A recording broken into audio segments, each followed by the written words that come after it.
en todo el mundo.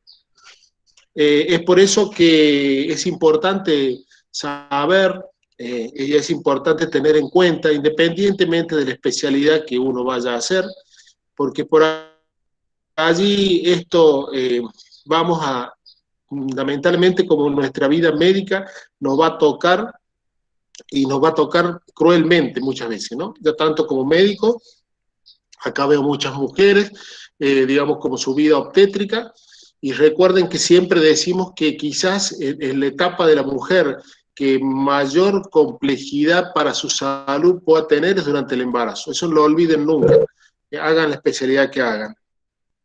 Es importante tener en cuenta que la hemorragia, acuérdense, por definición, ¿cuánto pierde una mujer de sangre después de un parto? 500 mililitros aproximadamente de sangre. ¿Y cuánto pierde después de una cesárea? Más o menos 1 litro. O sea, 500 mililitros, medio litro en el parto, 1 litro en la cesárea. Más o menos para que tengan en cuenta. ¿Está claro? Y que quede claro.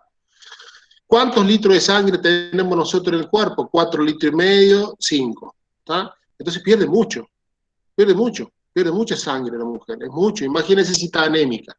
Si una mujer que tiene 3 litros y medio y encima va a perder 1 litro, por lo menos 1 litro y medio, es mucha la pérdida de sangre. Y esa pérdida de sangre tiene que ser compensada, digamos, por su metabolismo, ¿no? Entonces nosotros por eso siempre, cuando pedimos el laboratorio en el control del embarazo, y ese punto de corte de 11 de hemoglobina, 11 de hemoglobina, para ver si está anémico o no, para nosotros es muy importante. ¿Y por qué, doctor? Y porque para ver si está anémico o no, sabemos de la anemia fisiológica del embarazo, pero hay que tener en cuenta que si la paciente, encima con todo lo que puede significar la patología que puede presentarse en el embarazo, encima está anémica, y sabemos que el final de la película es un incendio, o sea, porque va a perder sangre por más que termine todo bien, ojo, ¿no? Entonces veamos que el tanque de nafta de esa mujer, digamos, esté por lo menos de 3/4 hacia arriba y no esté, digamos, de 1/4 o de medio tanque para abajo, porque sabes que la carrera esa que tiene que cursar o que tiene que realizar y va a necesitar nafta para recuperarse después de la finalización del embarazo. ¿Está claro? Bueno, teniendo en cuenta eso, ayer Roxana les compartió a todos lo que había mandado el profe, que era un test, ¿no? De unas preguntas como para empezar, digamos, que resultan como de disparador de lo que nosotros vamos a hablar hoy, ¿no? ¿Es así o no? ¿Todos lo tienen?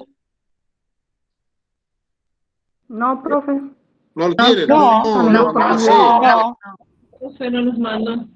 No. Muy mal, Roxana, ya lo vamos a llamar. Bueno, permítame compartir la pantalla.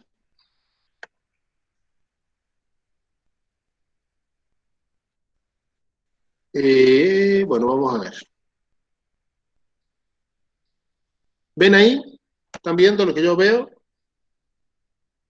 Sí, profe. Bien. Perfecto. Bueno, estas son unas preguntas que por ahí van a resultar disparadoras para poder hablar un poco del tema que vamos a hablar hoy y a ver, sacarnos un poco las dudas, porque en realidad otra vez van a hablar de hemorragia, doctor. Sí, otra vez. ¿Y por qué hablan tanto de hemorragia? Porque es la causa que se nos mueren las mujeres. Entonces, como médicos generales, ustedes tienen que tener bien claro qué significa una hemorragia postparto.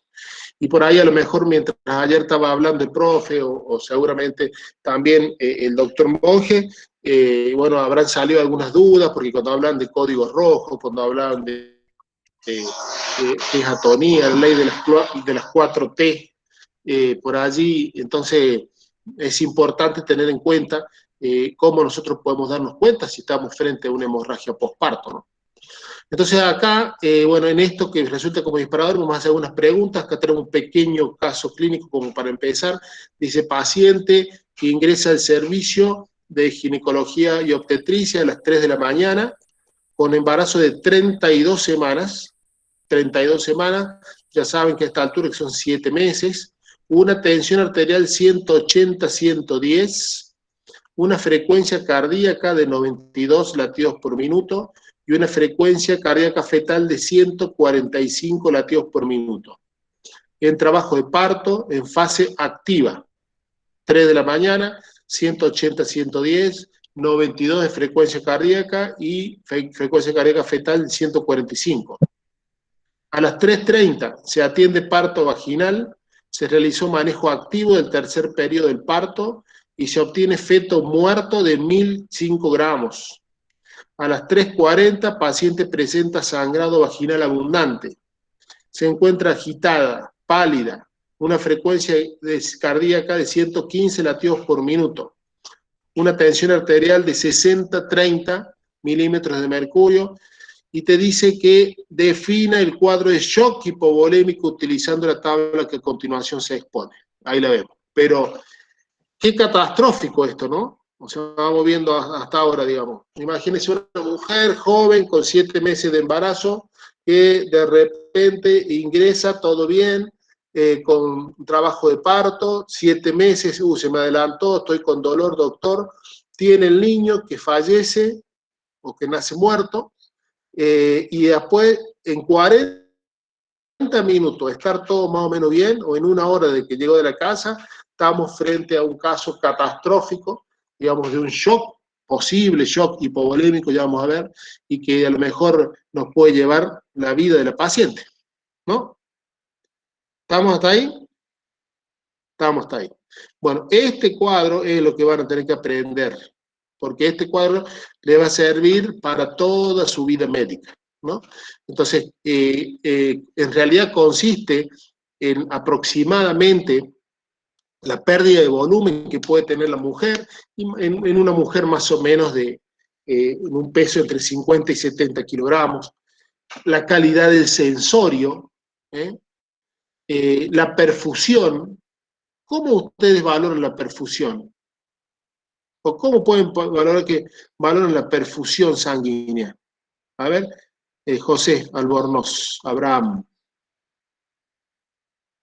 Ay Dios, ¿para qué miércoles? Me preguntó a mí, José. A ver, ¿cómo valorar la perfusión? ¿Cómo puede? A ver, decime algo práctico, una sola cosa. La presión arterial, una baja presión arterial. Perfusión sanguínea. Abraham, perfusión sanguínea. Perfusión sanguínea, mírame. Perfusión sanguínea. Con el llenado capilar. Sí, o sea, vos fijate si cómo está, cómo se llena, rápido, ¿no? Es lento, la forma de llenado. Si está pálida, las mucosas, si es que está pálida. Claro. ¿Cómo le va, doctora? ¿Cómo anda?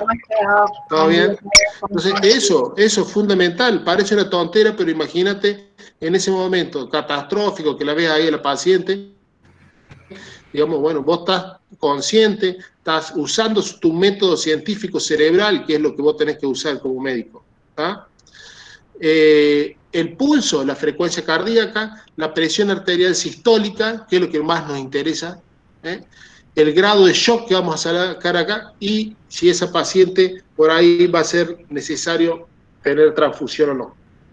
Entonces, de acuerdo a ese cuadro, que ustedes van a verlo, qué raro que no les haya pasado. Bueno, ya le voy a decir a Roxana que les pase lo que les falte pasar, pero se les pasó toda la bibliografía y todo lo que es código rojo.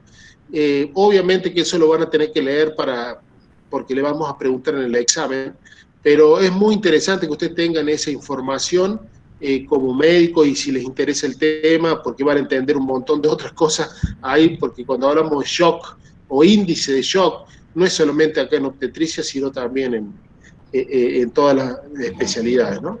Entonces ahí nosotros tenemos que aprender que si esa paciente ha estado frente a un shock compensado, o shock leve, o un shock moderado, o un shock severo. Otra pregunta que sale de este caso clínico: la evaluación de la paciente a las intervenciones instauradas en hemorragias postparto incluyen A, tiempo de coagulación, B, hemoglobina, C, tensión arterial sistólica, sensorio, pulso radial, o D, B y C son correctas. Solamente quiero que ahora ustedes vayan digamos, examinándose en su cerebro de que si sé o no, ahora en este momento que estoy leyendo, que el doctor está leyendo, estas preguntas, ¿no? La tercera pregunta es, el manejo activo del tercer periodo del parto, ¿qué incluye? A, misoprostol 800 microgramos por vía rectal. B, metergina 0,2 miligramos endovenosos en 3 dosis. C, oxitocina 10 unidades intramusculares, más pinzamiento tardío del cordón, más tracción controlada del cordón umbilical, más masaje uterino.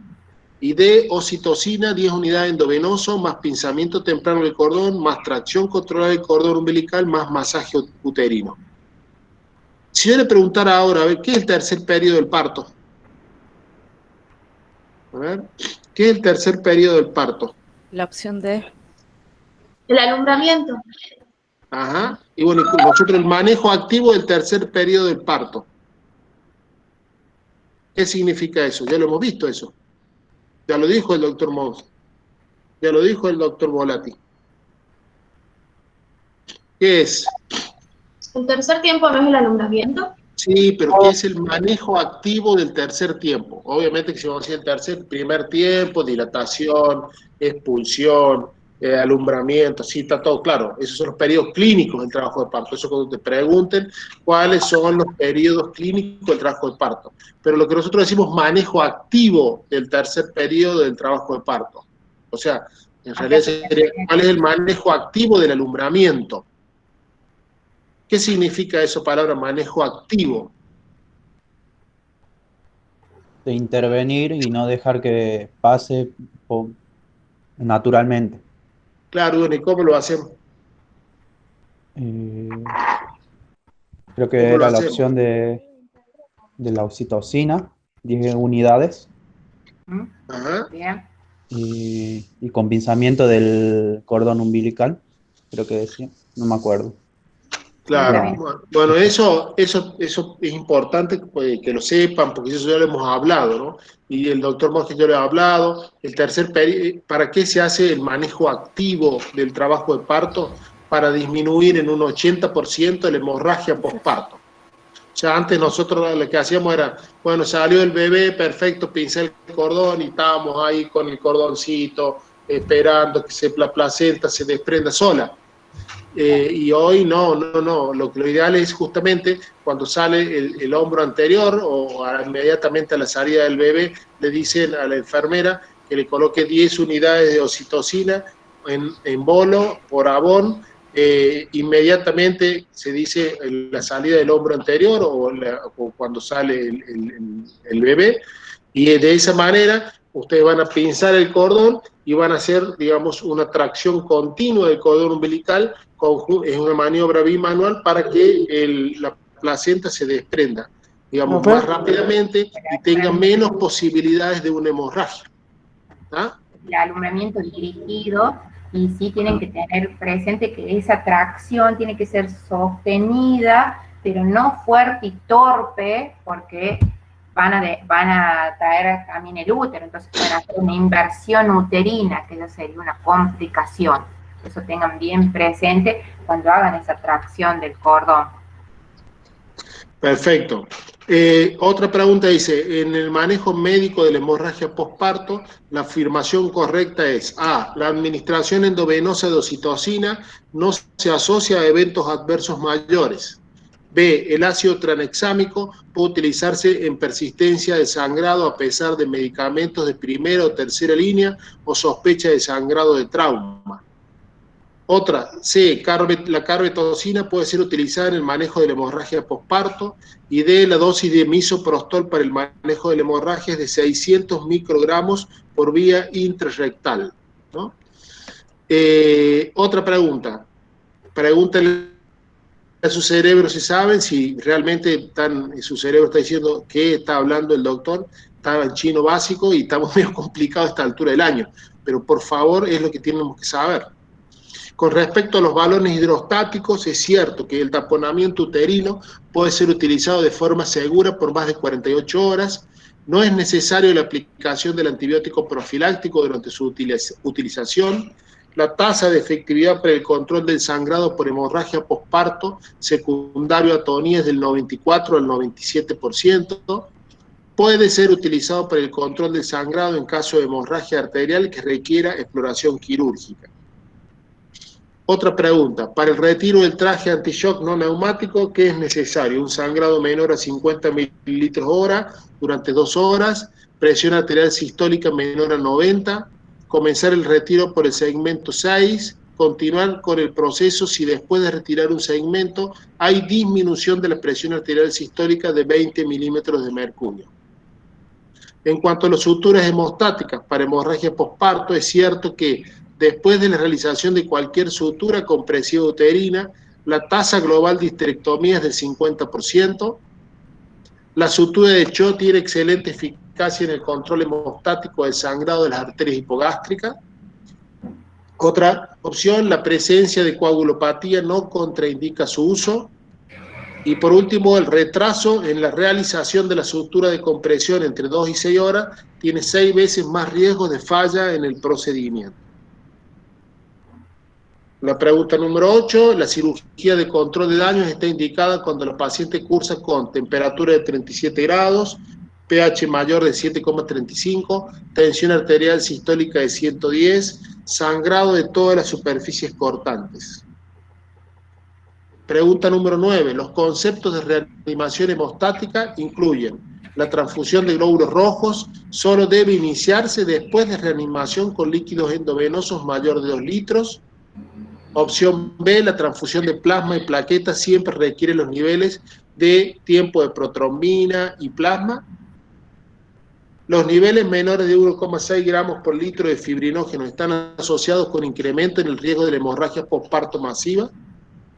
Todas las unidades obstétricas deben contar con 6 unidades de glóbulos rojos, 6 unidades de plasma, 6 unidades de plaquetas y 6 unidades de crioprecipitado.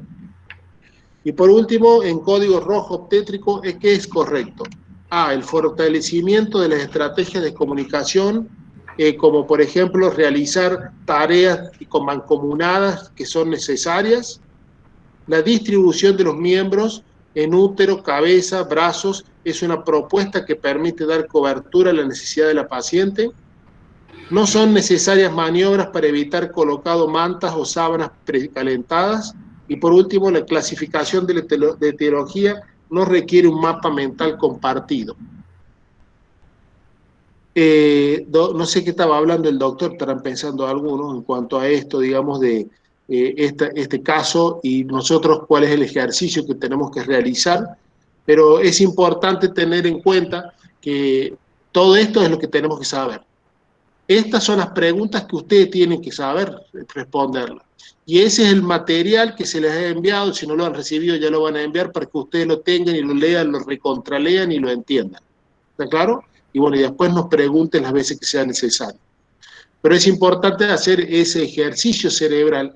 ¿Para qué? Y para que nosotros cuando tengamos una presencia de un shock hipovolémico y sepamos cómo tenemos que manejarlo. Y nosotros, pero usted es obstetra, doctor, usted es obstetra y tiene que hacer el parto nada más y después, bueno, y después la paciente se me muere, pero yo tengo la responsabilidad médica de saber y de tener que saber cuál es el manejo de la hemorragia postparto. ¿Está claro? ¿Hasta ahí vamos bien? Dios mío, dice, para este sábado, ¿no es cierto? Acá el profesor Volati, estaba por decir su jefe de trabajo práctico, nos ha mandado un caso clínico y que lo vamos a leer y vamos a empezar a desglosar ciertas cosas y vamos un poco a participar todos, ¿no? Y obviamente que si estamos hablando de hemorragia postparto, índice de shock, código rojo, de eso se va a tratar el tema de hoy, ¿no? Entonces, en ¿qué dice? Estoy compartiendo ahí, ¿no es cierto? ¿Están viendo lo que yo veo? Sí, profe. Sí, bien. Bueno, el siguiente caso clínico muestra la evolución de una hemorragia postparto, que es una complicación obstétrica frecuente en la atención del trabajo de parto. Se presenta entre un 5 y un 15% de los nacimientos. Es muy importante para indicar el tratamiento específico de la hemorragia, saber la etiología de esta. Recordemos que la hemorragia, el sangrado, es solamente un síntoma de lo que está pasando. es una consecuencia de lo que puede pasar. Nosotros es lo que nosotros objetivamos o podemos observar, pero obviamente que no es la causa. Nosotros tenemos que ver cuál es la causa que está provocando esa hemorragia. La causa más común de hemorragia posparto es la atonía uterina, que supone un 80% de los casos totales, 80%. En este caso, por los factores de riesgo que presenta la puérpera para el desarrollo de una atonía uterina, hace que la profesional a su cargo tarde en diagnosticar la etiología real. Por ello, este caso nos ayuda a repasar las 4 causas más importantes de hemorragia posparto que podemos memorizar como regla mnemotécnica, la regla de las 4 T. ¿Está claro? ¿Se acuerdan qué eran las 4 T? ¿Se acuerdan las 4 T que les deben haber dado ayer? Sí, profe, la primera T responde al tono. Trastorno de la coagulación y tejido. Tono, trastorno de la coagulación. ¿Qué más? Tejido, que era la detención de placenta, membrana. Bien. Y el tono. Traumatismo. Bien. Tono, trauma, tejido, trombina. 4T. 4T. Tono, la número 1 y la más importante. Trauma. Trauma, ¿qué quiere decir? Que si hay algún desgarro a nivel del cuello del útero, de la vagina, del canal cervical, de donde sea. Trauma, trauma. La otra, tejido. ¿Por qué? Porque si hay tejido que ha quedado, digamos, como persistencia de restos ovulares dentro de la cavidad uterina. Y por último, trombina, cuando hay una patología propia de la sangre, de que la mujer es la menos común, ¿no? La menos común de todas, pero hay que tenerla en cuenta. Dice el caso clínico, recibimos en urgencia una mujer cuartípara, dice, bueno, pero esto no está... Multípara 4. Claro, sería multípara 4, que ha dado luz en su casa, se ha decidido venir al hospital por dinámica uterina, intensa de instauración rápida, ha roto la bolsa de las aguas, cuando se disponía a salir de su casa con su pareja, ha tenido ganas de pujar, 3 pujos después ha nacido su 4ª hija. El marido llamado a la ambulancia y 20 minutos después ha llegado, digamos, a urgencia. ¿Está claro? ¿Hasta ahí? Parto domiciliario, digamos, ¿no? Anamnesis, mujer, 37 años, sin antecedentes clínicos de interés, no conoce alergias medicamentosas, tratamiento durante la gestación, ferroterapia vía oral, o sea, le han dado hierro vía oral. Niega hábitos tóxicos, como, digamos, laboratorio, como control del primer trimestre, dice que tenía una hemoglobina de 12.6, un hematocrito de 38 casi, plaquetas 342.000, grupo sanguíneo A positivo, UMS indirecta negativa, hepatitis B negativa, hepatitis C negativa, HIV negativo, toxoplasmosis negativo, VDRL para sífilis negativo, triple screening de bajo riesgo. Recuerden que acá esto, como es un caso de español o de Europa, rubiola nosotros no pedimos, así que olvídense de lo que donde dice rubiola. En la ecografía del primer trimestre dice que decía 12.3 semanas de gestación con una longitud céfalo, digamos, nalga de 68 milímetros, una translucencia nucal de 1.2 milímetros, placenta anterior, cordón umbilical 3 vasos, de inserción lateral, líquido amniótico normal. O sea que los estudios del primer trimestre, tanto del laboratorio como de la ecografía, estarían dentro de características normales. ¿Está claro? ¿Cuáles son los estudios que tienen el segundo trimestre? Dice, una hemoglobina de 11.6, un hematocrito de 34.4, plaquetas 299.000, y el test de O'Sullivan, que es el test, digamos, que generalmente en Europa se usa mucho para valorar la glucemia, estaría dentro de lo normal. Pero supongamos que dice una glucemia normal. ¿Hay algún cambio que ustedes noten entre ese laboratorio y el laboratorio del primer trimestre?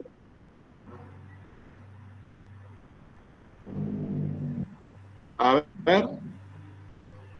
La hemoglobina, doctor, en el primer trimestre estaba 12,6 y ahora está 11,6. Después también el hematocrito que bajó, estaba de 37,9 en el primer trimestre y en el segundo ya 34,4. Y con respecto a las plaquetas también bajó. Está bien. Y vos decís, doctora, ya que te agradezco tu respuesta, ¿estaría dentro de lo normal ese laboratorio en el segundo trimestre?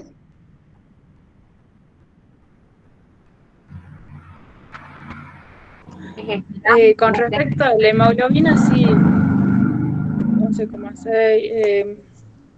Sí, estaría dentro de lo normal. Estaría dentro de lo normal, ¿no es cierto? Porque dijimos que el punto de corte es 11. Y entonces podemos a esto, doctor, responsabilizarlo de la hemodilución normal que se hace, digamos, y sí, puede ser, pero no es que esté, digamos, con anemia, ni tampoco esté plaquetopénica, nada, haya bajado un poco las plaquetas, pero serían 300.000 plaquetas, que a lo mejor estaría dentro de lo normal, ¿cierto? Que sigue siendo un laboratorio normal el segundo trimestre, ¿no? Tenemos una ecografía de este segundo trimestre que dice presentación podálica, placenta anterior, líquido amniótico normal, morfología fetal aparentemente sin anomalías. O sea que estaría todo dentro de lo normal. Laboratorio del tercer trimestre, mira, hemoglobina de 10,8, hematocrito de 34, plaquetas 300.000, coagulación normal, hepatitis C negativa, HIV negativo, toxoplasmosis negativa. ¿Qué pasó con el laboratorio? ¿Qué opinan? Anemia. Anemia. Ajá, ¿por qué? ¿Por qué puede ser anemia? Porque tiene hemoglobina menos de 11. 11, sí, 10,8 está medio cerca, ¿no? También te podría decir que tiene 11 de hemoglobina, ¿no? 10 según el laboratorio. Hematocrito sigue lo mismo, mira, 34, plaquetas 300.000, ¿eh? O sea que yo diría que no ha cambiado mucho el laboratorio, no sé qué opinan ustedes. ¿No?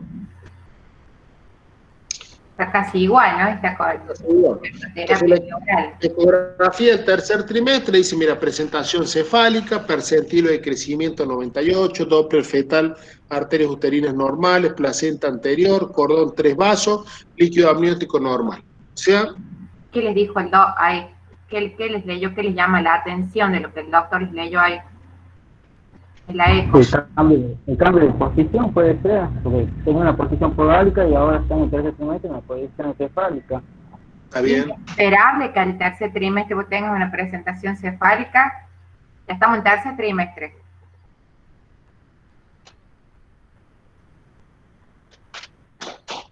Recuerden cuando dijimos allá y hablamos un poco cuando empezamos a hablar de nomenclatura obstétrica, maniobras de Leopold, que cuando dijimos por ahí la voltereta fisiológica que se produce en el tercer trimestre, ¿no?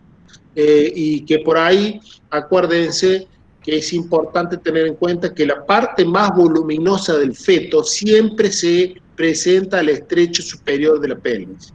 Parte más voluminosa del feto se presenta al estrecho superior de la pelvis.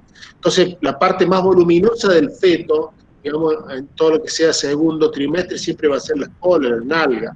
Por eso siempre es bastante habitual que en la segunda mitad del embarazo, segundo, digamos, trimestre, siempre va a estar podálico.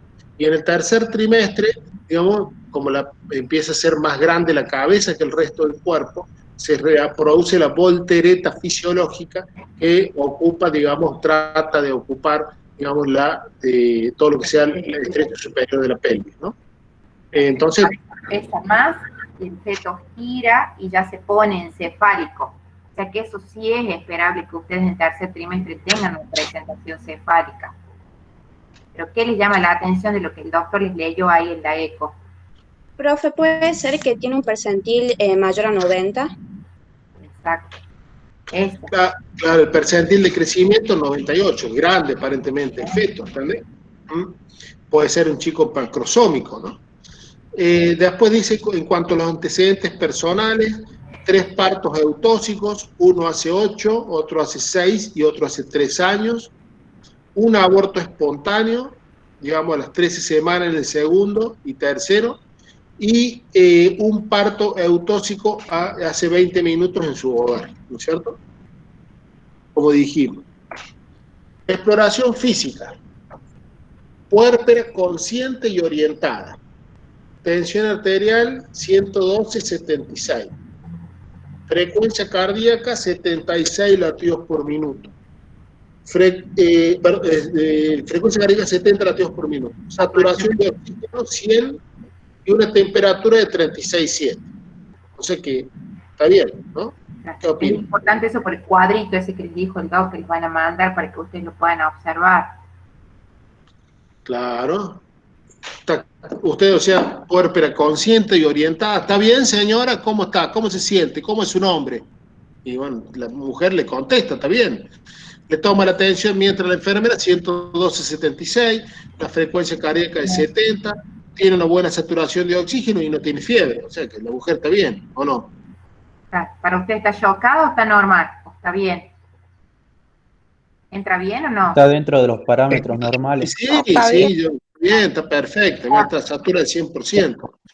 Fondo uterino te dice bien contraído, altura uterina, digamos, a 4 traveses de dedo, por debajo del ombligo, placenta no alumbrada, perineo aparentemente íntegro. Recién nacido, buen estado y buena adaptación extrauterina, piel con piel con la madre. O sea, hasta ahora me siguen, ¿no es cierto? La mujer tuvo el parto en la casa, ¿sí?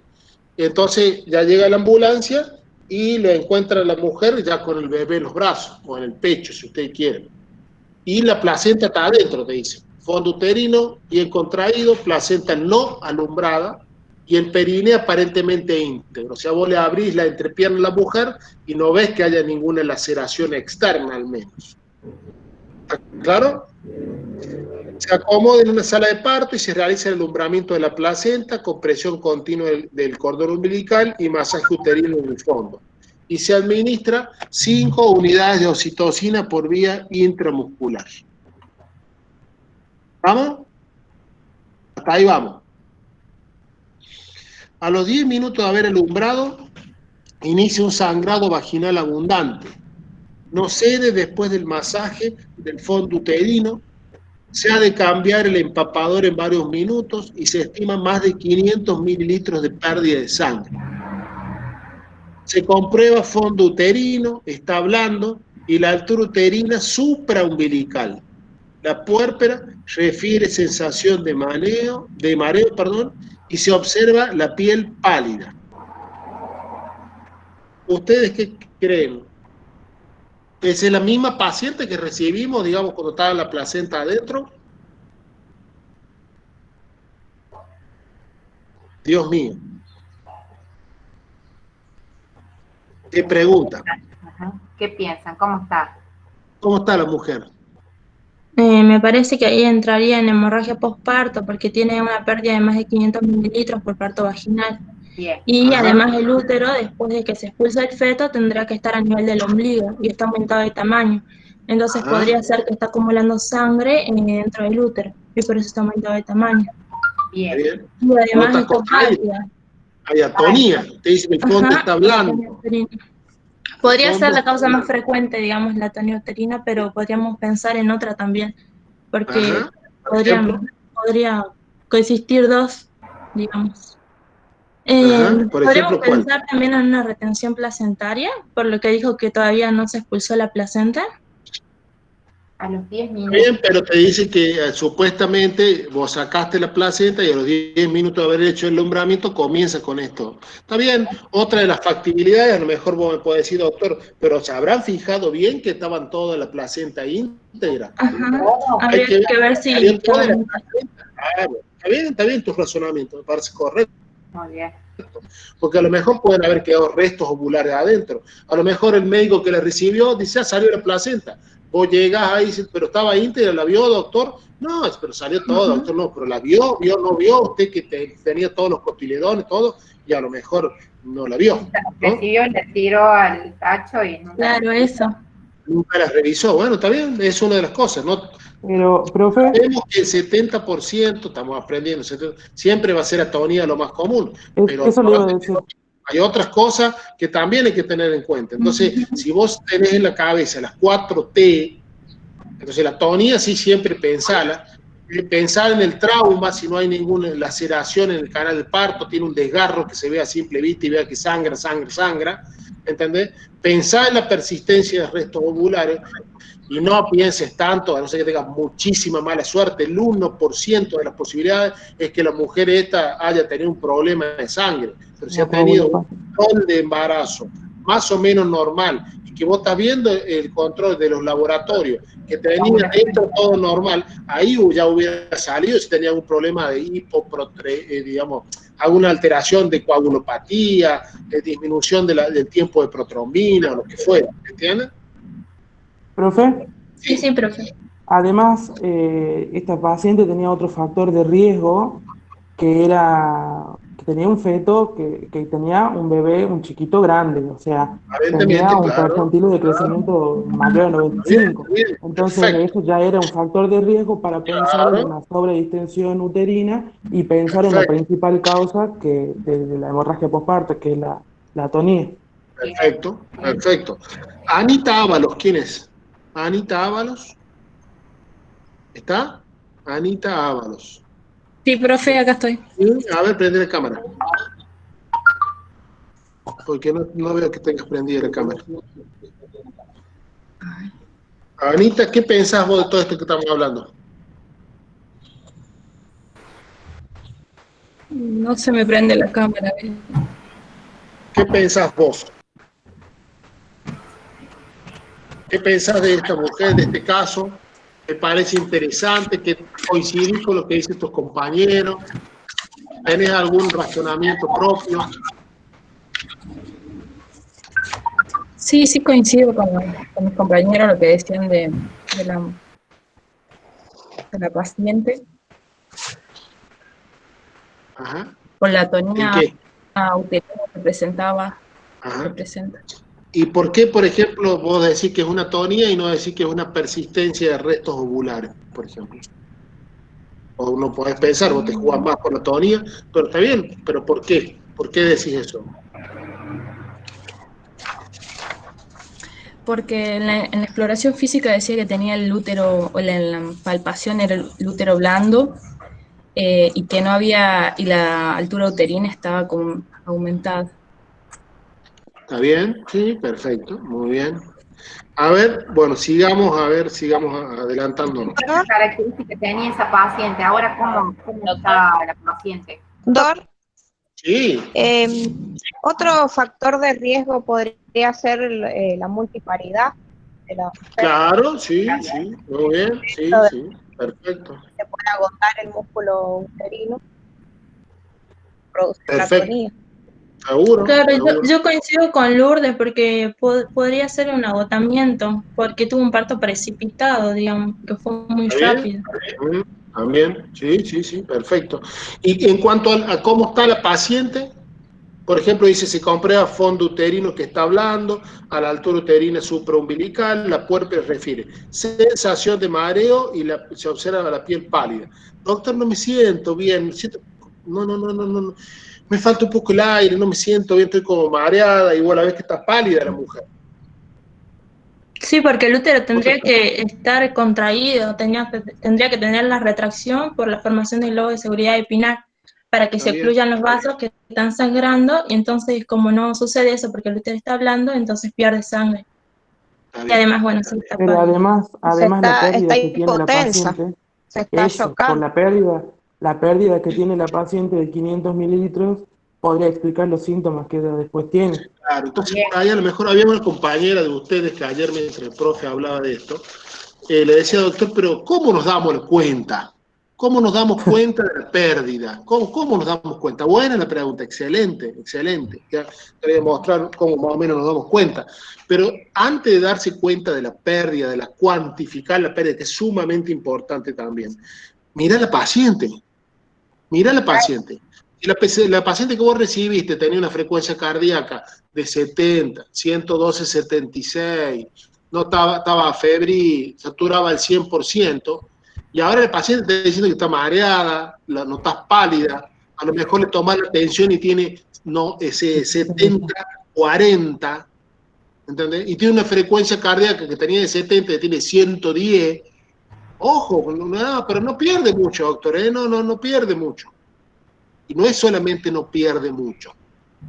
Acuérdense que vos estás tratando a la paciente, no estás tratando el síntoma que es la hemorragia. ¿Está claro? Sí, profe, Mira, eso es lo que nos decía el doctor Monjes ayer, que no prestemos atención tan solo a la hemorragia, sino si la paciente estaba hemodinámicamente estable o inestable. Claro, imagínate, eso es lo más importante. Vos estás viendo ahí si pierde mucho o poco y la paciente se te va a morir. Claro, porque por ahí nosotros nos abocábamos a un número, es decir, esperar 500 mililitros por parto o 1000 en cesárea, y no era tan así porque tenía que ir la mano con los síntomas. Perfecto. O sea, espera la paciente. Sí, siempre. Que era como la carta de presentación, digamos, de cuadro. Claro. Diagnosticamos una hemorragia posparto, ya que la pérdida hemática se estima superior a 500 mililitros después de la salida completa del feto. La hemorragia posparto se define como la pérdida más de 500 mililitros de sangre tras un parto vaginal o 1000 mililitros tras una cesárea. Habitualmente la apreciación clínica infravalora la pérdida en un 30 a un 50%. Habitualmente la apreciación clínica infravalora la pérdida en un 30 o un 50%. Si ustedes clínicamente la ven mal a la paciente, está más grave de lo que ustedes la ven. Eso quiere decir esa parte, se la traduzco. ¿Ah? La hemorragia posparto se caracteriza por ser brusca, alarmante, repentina y requiere de acción rápida y serena. Entre el 5 y el 15% de todos los partos se complican con una hemorragia posparto, que es responsable del 75% de las complicaciones graves que suceden en las primeras 24 horas después del nacimiento. 2/3 de las hemorragias posparto no presentan factores de riesgo, aunque sí se observan algunas situaciones obstétricas específicas que incrementan la posibilidad de una hemorragia puerperal.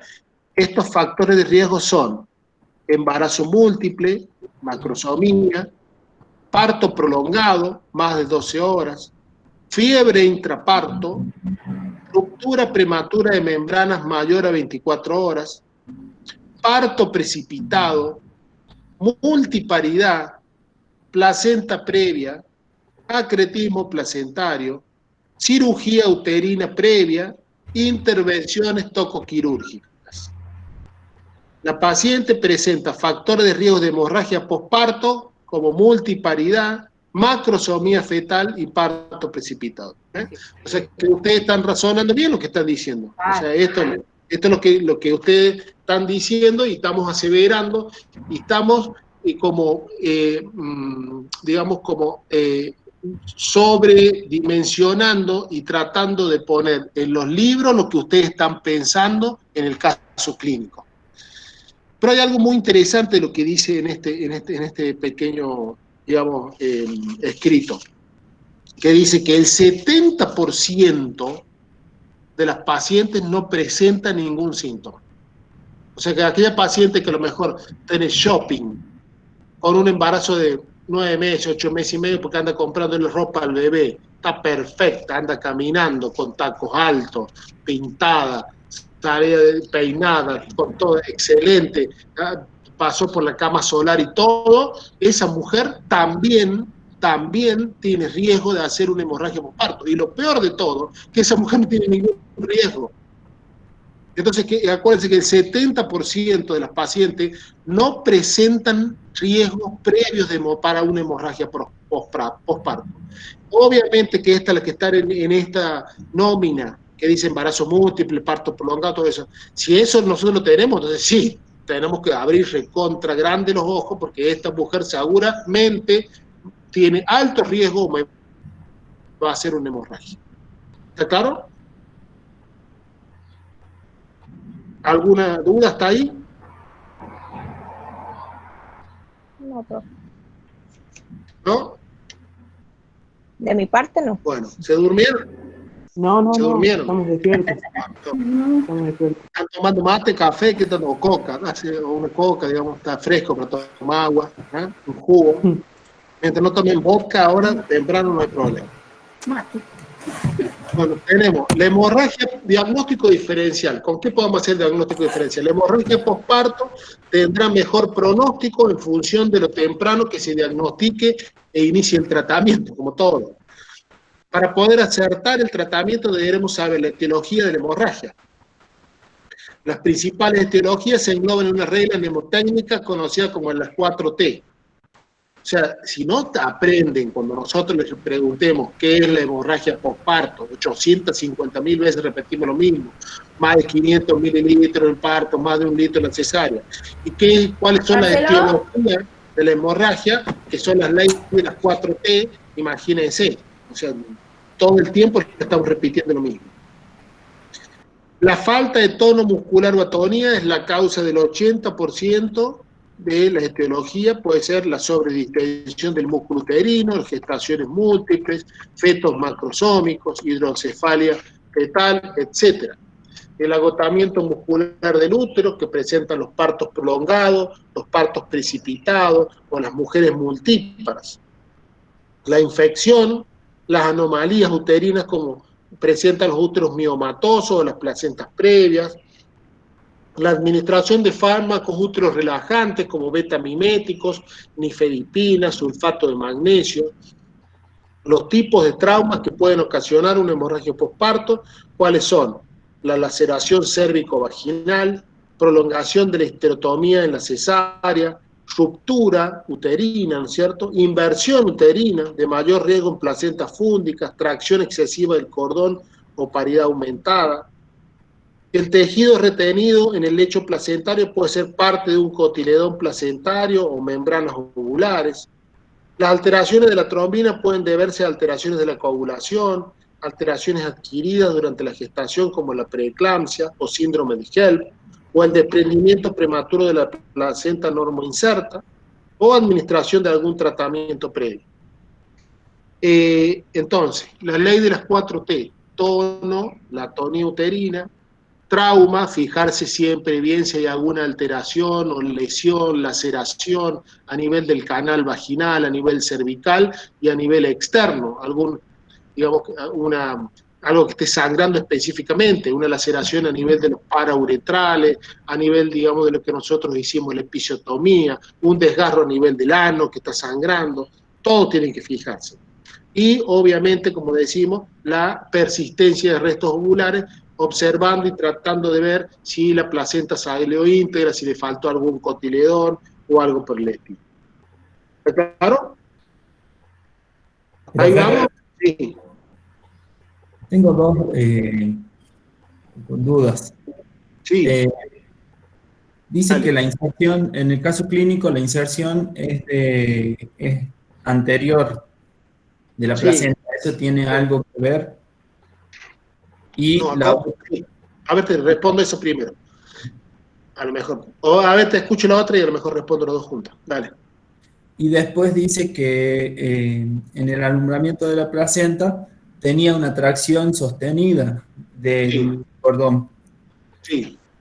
Quería ver si eso es así o... Bueno, no. ¿Para qué te sirve una ecografía en el tercer trimestre? Por ejemplo, sobre todo.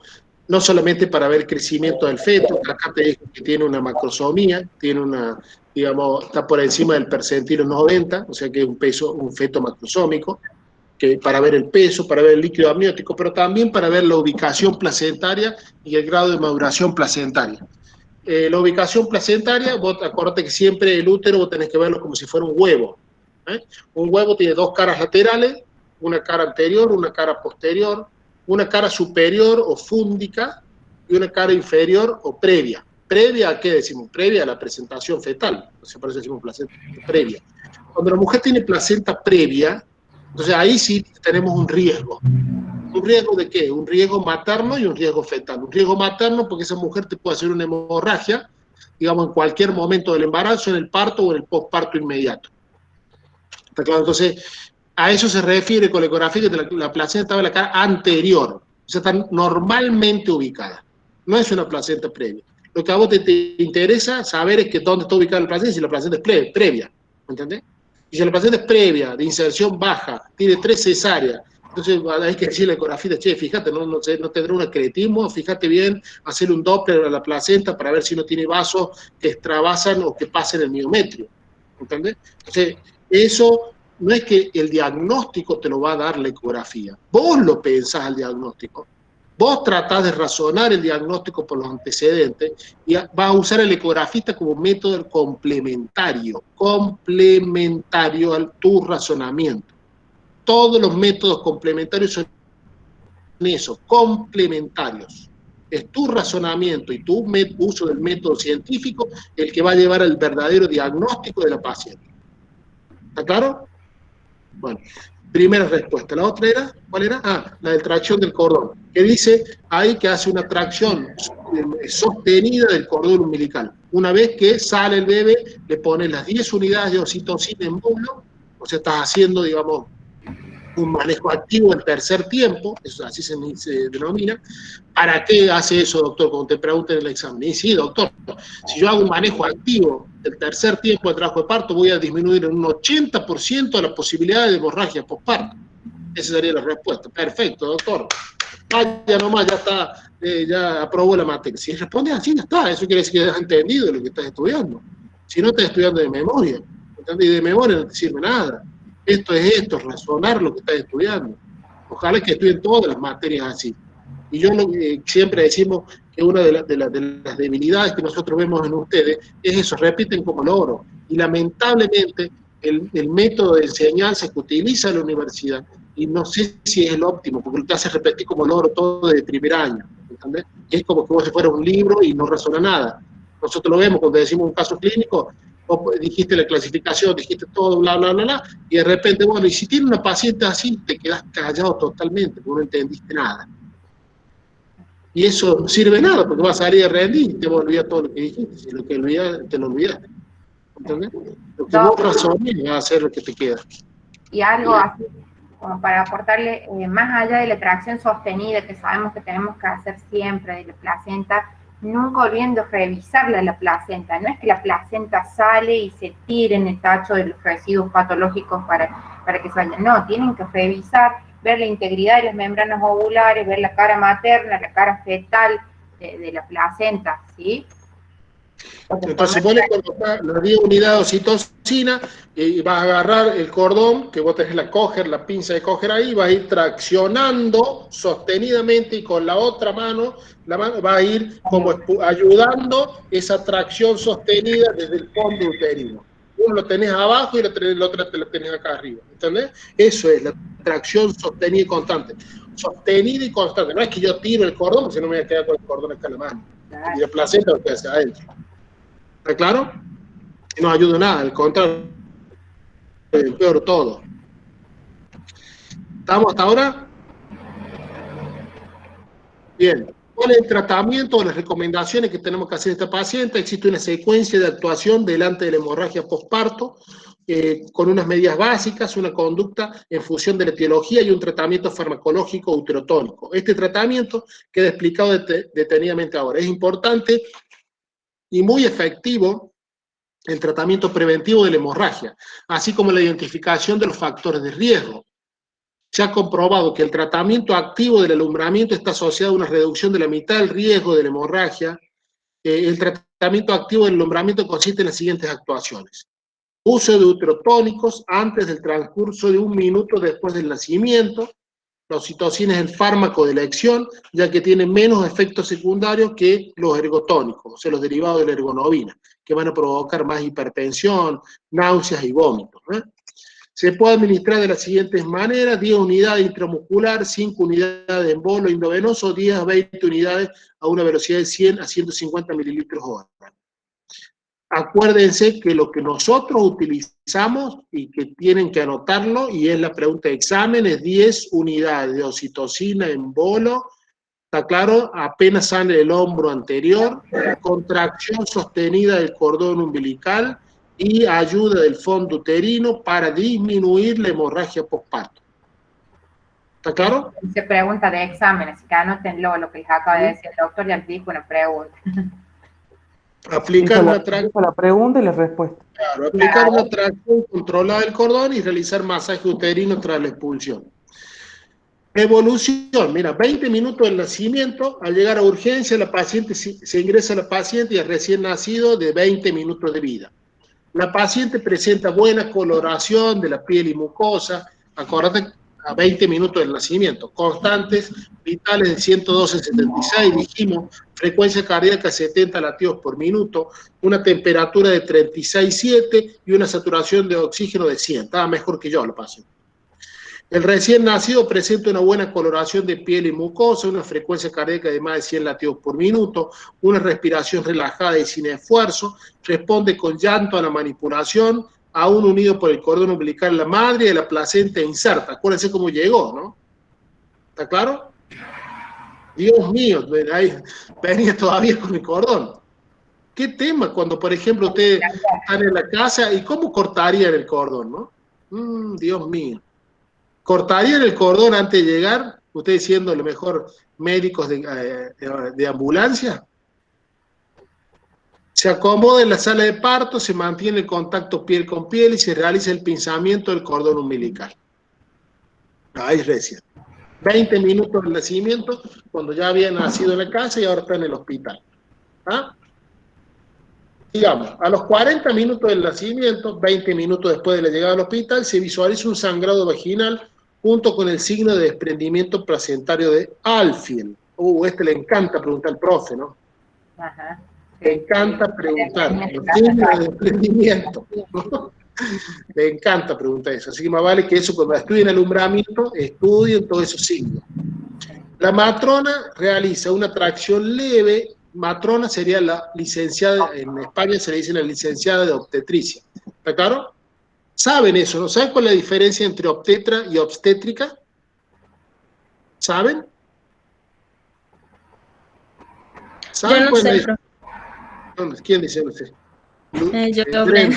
No sé cuál es. No, está bien que pregunte, Brenda. Está bien. Obstetra es el médico que hizo medicina, como ustedes, 6 años, después hizo la residencia de tocoginecología, 4 años, y después, bueno, se especializó a hacer obstetricia, porque le gustó más obstetricia que ginecología, por ejemplo. Entonces ese es obstetra, y obstetra es el médico.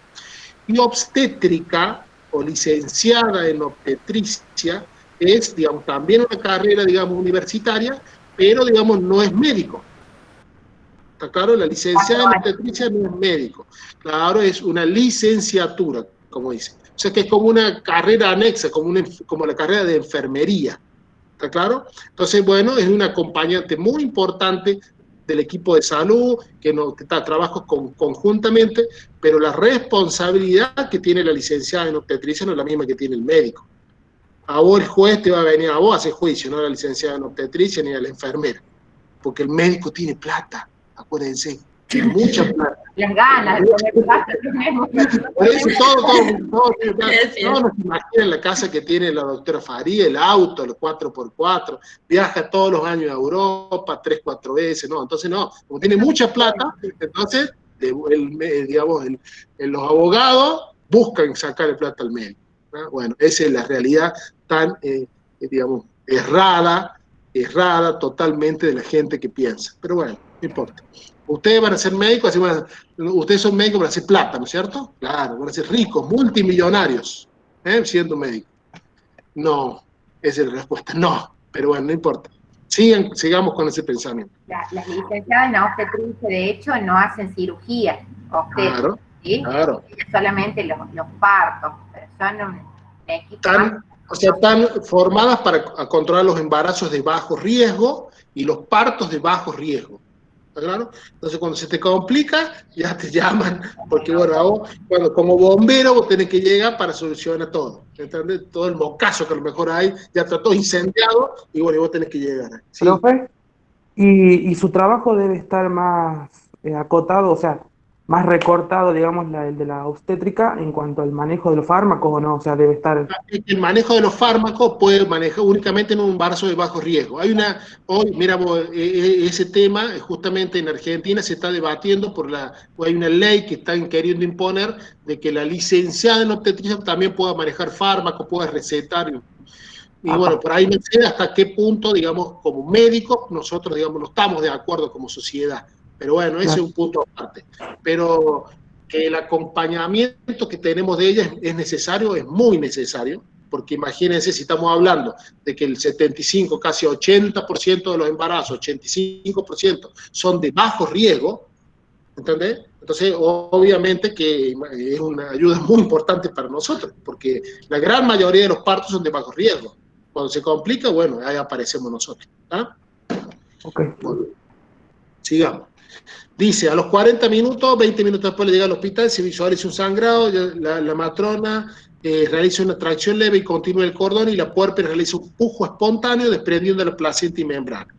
La matrona comprueba el globo de seguridad en el fondo uterino, informa a la paciente la administración de 5 unidades de oxitocina intramuscular como prevención de la hemorragia posparto, que la mujer entiende y acepta.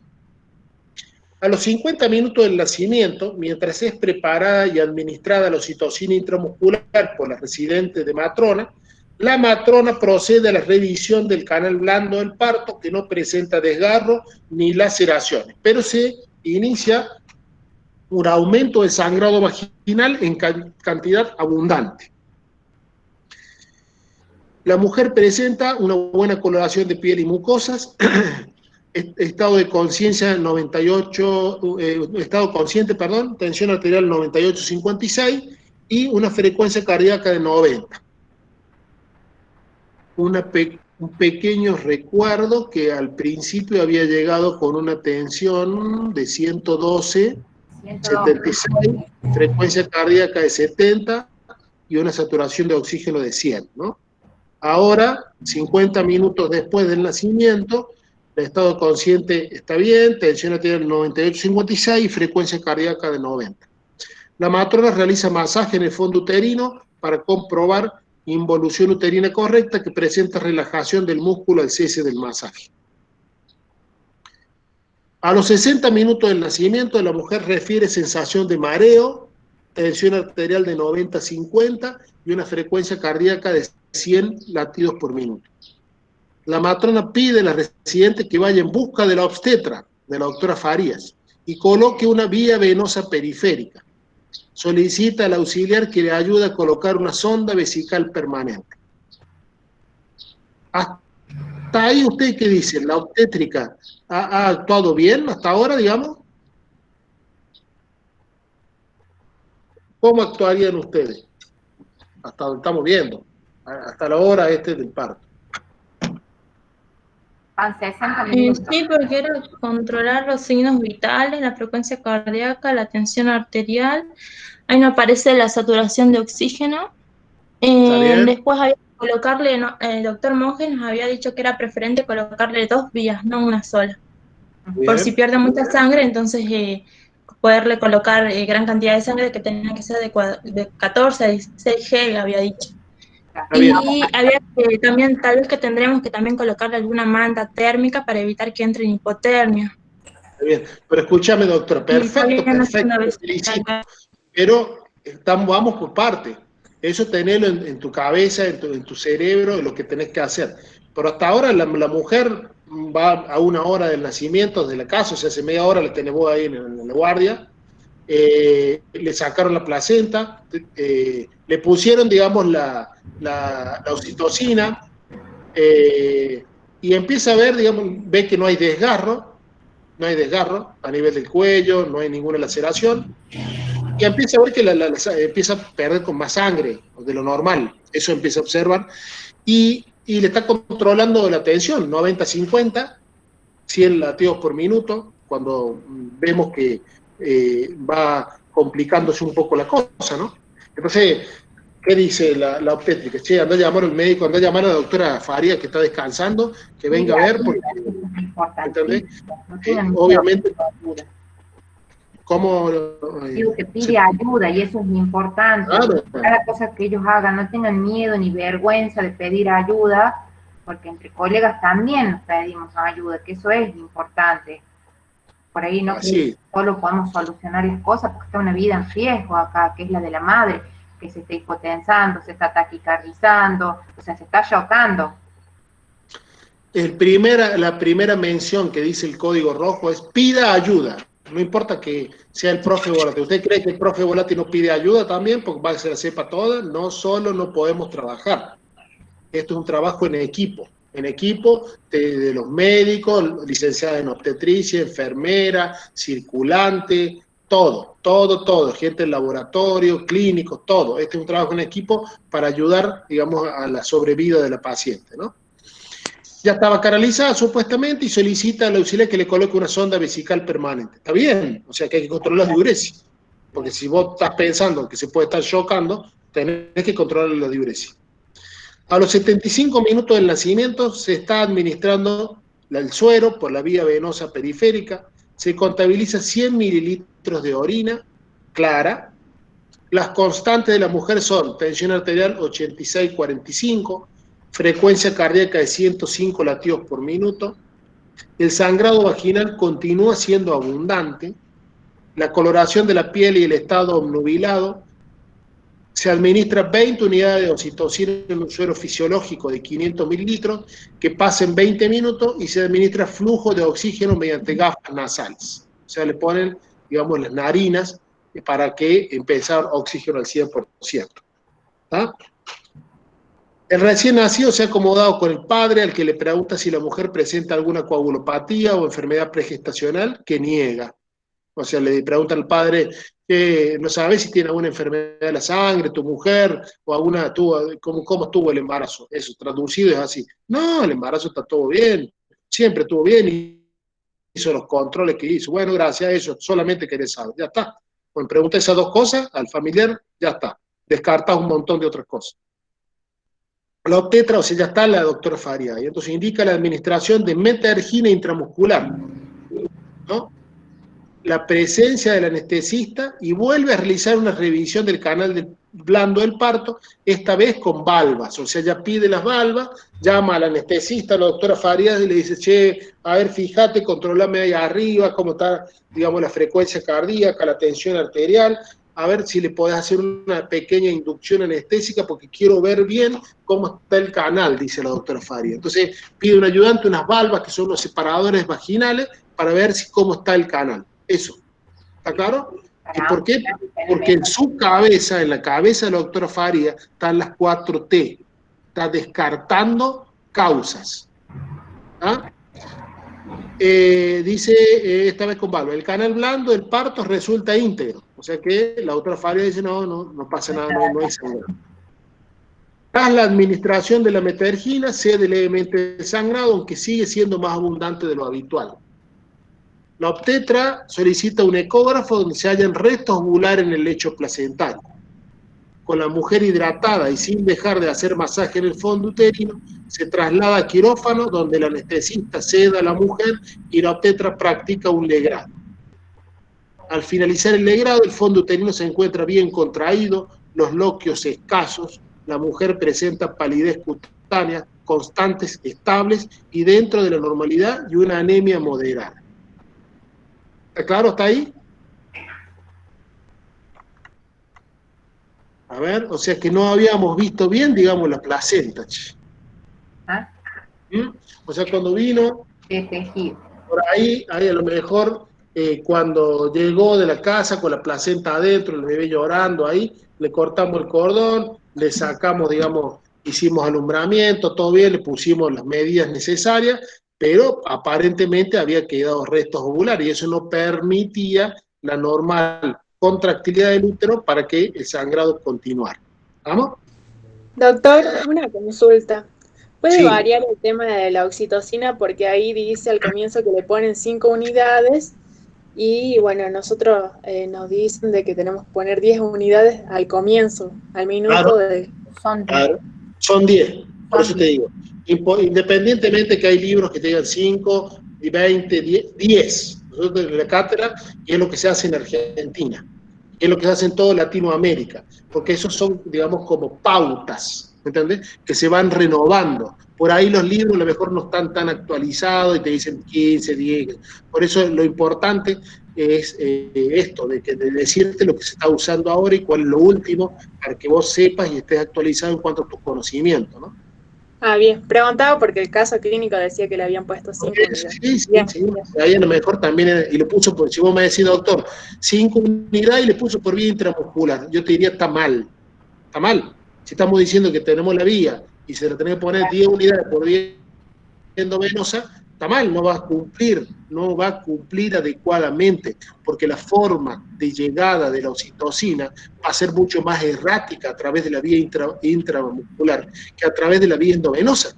Con la vía endovenosa, bueno, al minuto ya tenés posibilidades altas de que ya esté el fármaco haciendo su efecto. En cambio, imagínate por vía intramuscular, totalmente errático. ¿Ah? Aparte, no se va a justificar que utilicen la vía intramuscular si tienen una vía, ya está canalizada esa paciente. Por eso el doctor les dice, puede ser intramuscular, pues, pero acá se usa 10 endovenosa, en bolo lento. Cuando sale el hombro anterior, sale el feto, ahí se administra la oxitocina. Eso ya está tan pautado que cuando en cualquier sala de parto donde se hace, mientras vos estás haciendo el parto ya no hace falta siempre, pero te quiero decir, está tan pautado que ya la enfermera ya tiene las 10 unidades de oxitocina y ya sabe. Entonces ahora dice, doctor, ¿le pongo ahora? ¿Le pongo? Sí, póngale las 10 unidades, bien, ¿está claro? Está buena la aclaración, profe, porque ayer en la clase que dio el doctor Monjes, él nos habló, si mal no recuerdo, que él usaba 20 unidades de oxitocina. Pero está buena la aclaración para que nos manejemos de que la cátedra se maneja con 10. Pero fíjense que quizás el doctor Monge lo que les puede haber dicho que después de ese bolo queda con 20 unidades en 500 de solución fisiológica a pasar en 20me, ¿no? No les haya dicho eso, porque eso... Sí, eso fue lo que dijo. Yo no entendí eso. Lo que vos haces, escuchen, pero mejor dicho, lo que vos haces como para este manejo activo del alumbramiento, que son las 10 unidades para que te salga rápido la placenta y evitar la hemorragia. Pero como te dice la doctora, después la oxitocina se la vas a dejar.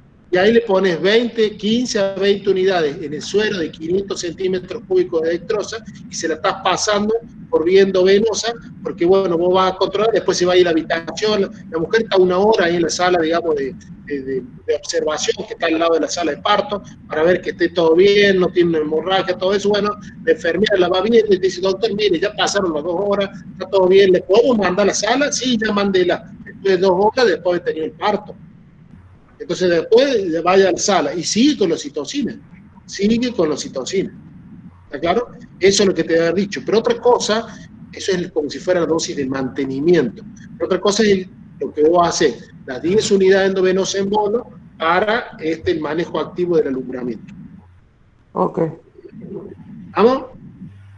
Bien. A ver, sigamos. Entonces, haremos un análisis de la situación partiendo de las acciones que el personal sanitario ha llevado a cabo, ayudando a la resolución de la hemorragia postparto, así como de las situaciones que pueden mejorar o bien no se han producido y nos ayuden a resolver la hemorragia postparto. Punto fuerte: la detección precoz de la complicación obstétrica y búsqueda de ayuda por parte de la matrona que atiende el parto. Como dice la doctora, pidan ayuda. Se ha llevado a cabo una buena y temprana monitorización de las constantes de la puérpera. Y sí, hemos estado controlando la tensión arterial, la frecuencia cardíaca, el grado neurológico de la paciente y la perfusión sanguínea. En este caso, no se ha podido llevar a cabo un alumbramiento dirigido de la placenta, ya que la mujer ha dado a luz sin personal sanitario, pero se ha administrado oxitocina posteriormente al alumbramiento para ayudar a prevenir una hemorragia postparto por atonía. Se ha llevado a cabo un tratamiento temprano de la hemorragia postparto con medidas generales para la hemorragia obstétrica y encaradas a una etiología por atonía, ya que el 80% de la hemorragia postparto están causadas por esta y la mujer presenta factores de riesgo para desarrollarla, como es la multiparidad, el parto precipitado. Aún así, se ha comprobado las otras causas de hemorragia postparto, descubriendo la retención de tejido placentario como verdadera causa de la actual, aunque posiblemente se ha tardado en la detección por no haber comprobado la integridad de la placenta de manera visual y manual. Y se ha esperado el resto de comprobaciones y la ecografía. ¿Claro? Eso como crítica nuestra, ¿no? Claro, claro. La profesional que estaba atendiendo el alumbramiento debería haber comprobado la integridad de las placentas y las membranas ovulares de manera visual y manual. De esta manera puede realizar un alumbramiento manual de los restos placentarios con comprobación ecográfica y cobertura antibiótico de manera más rápida. Entonces es importante tener en cuenta, como decía la doctora, ver la placenta, ver los cotiledones, ver si está íntegra y si no ha quedado a lo mejor restos dentro. La Organización Mundial de la Salud actualizó la recomendación sobre el ácido tranexámico, en donde es un inhibidor de la activación del plasminógeno y reduce el sangrado al inhibir la degradación del fibrinógeno y los coágulos de fibrina. Entonces, sí se usa ácido tranexámico, pero en esta paciente por ahí es discutible. Nosotros usamos mucho cuando tenemos una hemorragia de posparto activa con un shock moderado a grave. La Organización Mundial de la Salud recomienda la utilización del ácido tranexámico en todos los casos de hemorragia postparto, independientemente de la causa que lo provoque. El uso de esta medicación está recomendada en el transcurso de las 3 primeras horas postparto, lo más pronto posible tras la detección de la hemorragia postparto. Deberían haber obtenido una muestra sanguínea al colocar la vía periférica, cursar las pruebas cruzadas para solicitar unidades al banco de sangre y obtener un hemograma para saber los valores analíticos que presenta la mujer en el inicio del episodio y poder comparar posteriormente su evolución. En el equipo multidisciplinar es importante médico anestesista, que debería avisarse con más prontitud, ya que el profesional que nos ayuda a estabilizar hemodinámicamente a la mujer e indicar medicación. ¿Está claro? O sea, siempre lo más importante en medicina es no solamente saber cómo actuar, saber qué hacer y cómo prevenir, y en el caso que no se ha prevenido, cómo actuar para solucionar el problema, pero una vez que pasó el evento, es, digamos, la revisión del caso, cómo actuamos nosotros. Digamos, eso es sumamente importante para el aprendizaje permanente del equipo, ¿no? O sea, qué pasó, en qué fallamos, qué podemos mejorar, cuál fue el error, ¿me entiendes? No para buscar culpables ni mucho menos, sino para hacer un aprendizaje, digamos, desde el problema en el cual nosotros ya estábamos inmiscuidos y cómo por ahí actuamos, porque por ahí podemos saber lo teórico, pero en lo práctico a lo mejor fallamos, ¿no? Conclusiones. La matrona es el profesional que ha encargado de atender el parto y posparto de la gestante, ha de estar entrenado en la detección de complicaciones, ya que será la persona que indique la necesidad de ayuda interdisciplinaria, indique y ejecute las primeras medidas básicas de estabilización, así como realiza las indicaciones médicas posteriores. Es importante la formación continua del personal sanitario de manera interdisciplinaria en las complicaciones obstétricas más frecuentes. Solamente de esta manera trabajaremos como profesionales seguros de sus capacidades, actualizados en la evidencia científica y entrenados en el trabajo multidisciplinario. Para que esto sea posible, los centros hospitalarios han de tener los protocolos de actuación actualizados según las últimas recomendaciones, así como mantener actualizado al personal de la unidad correspondiente. ¿Está claro? Entonces, mira, como cerrando un poquito, ¿cuáles son las medidas básicas? Como decía la doctora, solicitar ayuda, valorar la hemorragia, medir la frecuencia cardíaca, tensión arterial y saturación de oxígeno, realizar oxigenoterapia, o sea, colocarle la narina con oxígeno al 100% a la mujer, sondaje permanente con control de diuresis, cateterización de vía periférica de calibre grueso de 14 o 16, pedir al laboratorio hemograma, coagulación, grupo de sangre y pruebas cruzadas, canalizar a la paciente, porque si es necesario hacer transfusión e indicar factores de coagulación, prevención de la hipotermia con administración de calentamiento de líquido administrado y mantas de aire caliente, como decía la doctora recientemente. Valorar la historia clínica y registrar siempre lo que vamos haciendo. Si el anestesista o el que esté a cargo de la parte de estar anotando todo, tiene que estar anotando cuántos sueros le hemos puesto, cuántas unidades de oxitocina, cuántas unidades de metergina, toda la medicación que se le ha ido indicando, porque después tenemos que ver, porque ¿cuánto le pusimos de oxitocina? No sé, creo que 30, creo que 40, porque es todo un proceso en el cual es una emergencia. Entonces, cuando hay una hemorragia obstétrica, todos empiezan a correr para todos lados, ¿no? Bien. Preguntas hasta ahí. O sea, profe, la importancia de proceder de forma rápida, sin demora, digamos, en el abordaje de esta eventualidad. ¿Qué te parece? ¿Seguro? Hacer el diagnóstico previo, ver la paciente, la clínica de la paciente, que eso sería muy importante. ¿Tá? Permítanme un segundito, quiero mostrarles algo. A ver si tengo... A ver. La valoración de la pérdida, ¿no? Por ahí, mira, ¿ven ahí? ¿Están viendo? Sí. Una toallita, a lo mejor mojada, digamos una toallita femenina o un apósito, bien mojado, más o menos son 100 mililitros de sangre. Una gasa pequeña, la gasa pequeña que nosotros utilizamos para, digamos, ya sea mucho en el procedimiento que nosotros hacemos, 30 mililitros. Una compresa un poquito, un apósito más grande, 75 mililitros. Y acá por ahí a lo mejor, mirá, una toalla sanitaria manchada, 30 mililitros.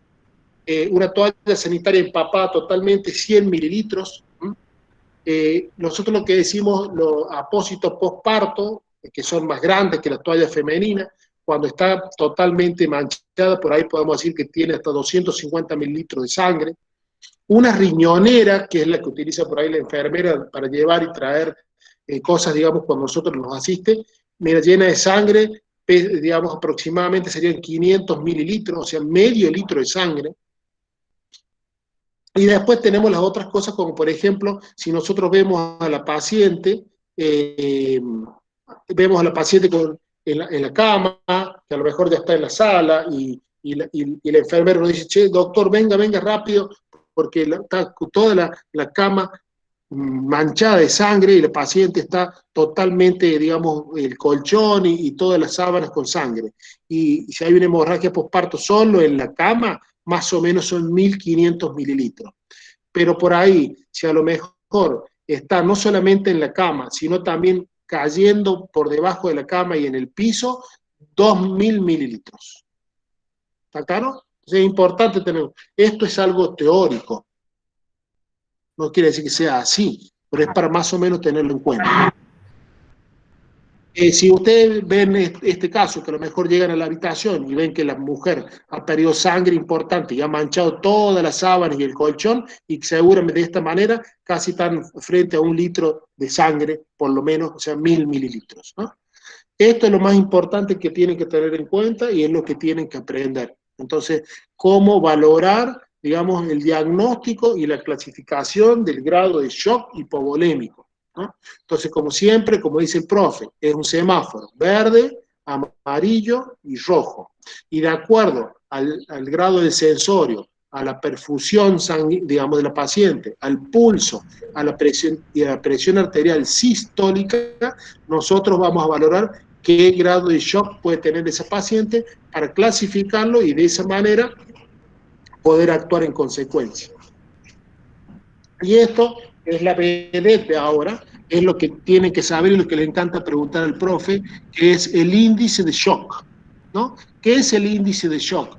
Y es para valorar más rápidamente, no solamente la cuantificación de la pérdida, que por ahí es llegar tarde, sino es, como decimos, por ejemplo, la cuantificación de la pérdida, si es abundante, el verdadero, digamos, complicación de esa mujer internamente es un 30 o un 50% más grave. Entonces, por eso se creó esto. ¿Qué es el índice de shock o cómo lo sacás? Es la frecuencia cardíaca sobre la presión arterial sistólica. Entonces, frecuencia cardíaca sobre presión arterial sistólica. Si ustedes ven, acá a la derecha tenemos el monitor que le tenemos conectado a la paciente. En este caso tenemos 135 latidos por minuto con 90 de tensión arterial sistólica. Tiene 90, 50, mirá, 90. A nosotros nos interesa la presión arterial sistólica. Y ese índice de shock, para que sea normal, esa diferencia o esa división entre la frecuencia cardíaca y la presión arterial sistólica tiene que estar entre 0,5 y 0,7 para que esté dentro de rangos normales. Si ese índice de shock es menor, o esa diferencia, o esa división entre, dijimos, la frecuencia cardíaca y la presión arterial sistólica nos da menor a 0,3, no tiene un grado de shock, estaría dentro de lo normal. En un segundo grupo, si tiene entre 0,6 a menor a 1, diríamos que estamos en un shock leve. Otro grupo, más de 1 a 1,4, un shock moderado. Y el último grupo, y el más complejo, digamos que es superior o igual a 1,4, vamos a estar frente a un shock severo, y entonces de esa manera nosotros podemos saber específicamente qué paciente tenemos enfrente y cuál va a ser el tratamiento que vamos a instituir en ese paciente. ¿Está claro? O sea que ya sabe lo que es índice de shock, ¿no? ¿Vamos? Sí, pero... Más de una vez, nosotros nos sentimos de esta manera, ¿no? En un combate, en el cual, digamos, la hemorragia postparto es la persona que ustedes ven a la izquierda, digamos, de su pantalla. Y nosotros nos sentimos como el pequeño que está a la derecha. Entonces, por ahí nosotros nos preguntamos, a simple vista, ¿quién cree que ganará el combate? Obviamente que si a simple vista lo vemos, decimos que el luchador de sumo, mucho más grande, de mayor edad, con mayor peso, con mayor fortaleza, seguramente va a ser quien gane el combate. Pero también hay que tener en cuenta que la otra persona, que a lo mejor son ustedes que están ahí frente a cualquier problema médico, y bueno, sus conocimientos van a ser los que a lo mejor pueden tener más conocimiento que el gigante. Ustedes son más pequeños y tienen mucho más habilidad y capacidad de movilizarse más rápido, y el nivel de su inteligencia y de lo aprendido pueden llegar a lo mejor a derrotar ese gigante que a lo mejor en este caso es la hemorragia postparto, ¿no? Entonces, que esa imagen les quede grabada siempre, porque sea la especialidad que hagan, muchas veces esperemos que quien gane el combate no sea lo lógico que va a ser el grandote, sino que como ustedes, digamos, puedan tener la posibilidad del aprendizaje y de su experiencia como médico para poder derrotar ese gigante. ¿Alguna pregunta?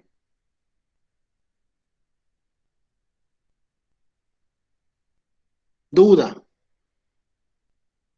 Profe, con respecto a lo del índice de shock recién, en la primera diapositiva donde daba la fórmula, decía que lo normal era entre 0,5 y 0,7. ¿Sí?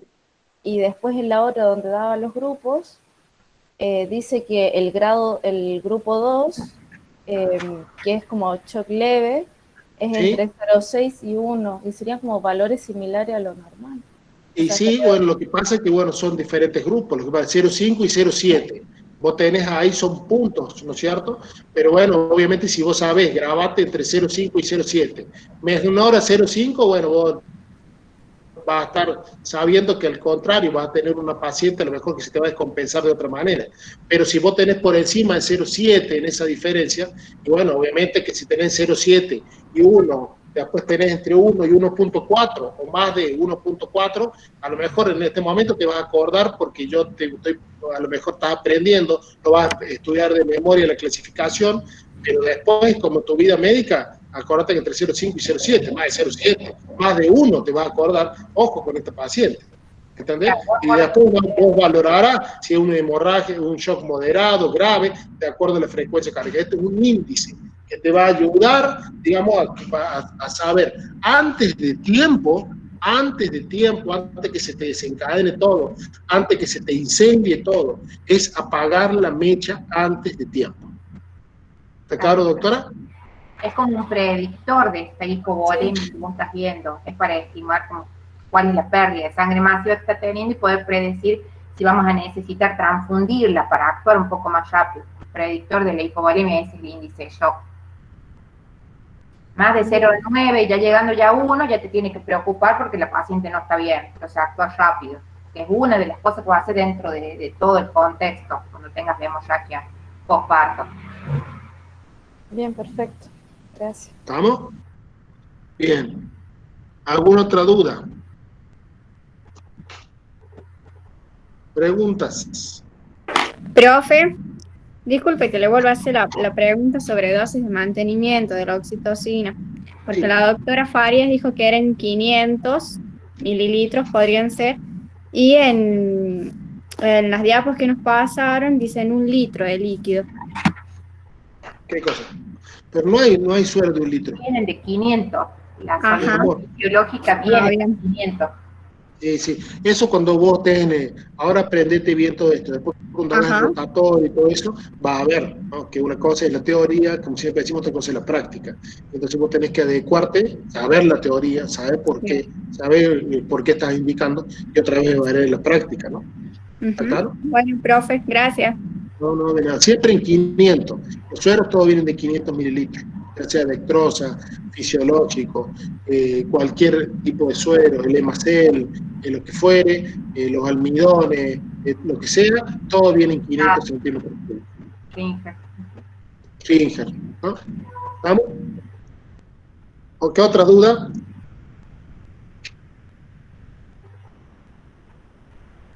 ¿Qué le pareció el caso clínico de hoy?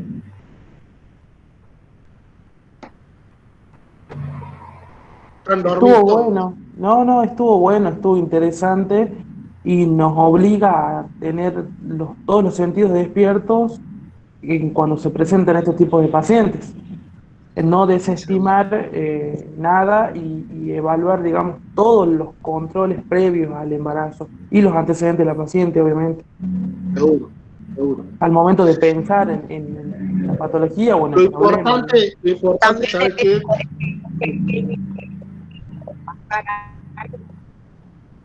A ver, se entrecorta, Lourdes. Ahí, fíjate, habla un poquito. ¿Ahí se escucha? Ahí está perfecto. Ahí dale.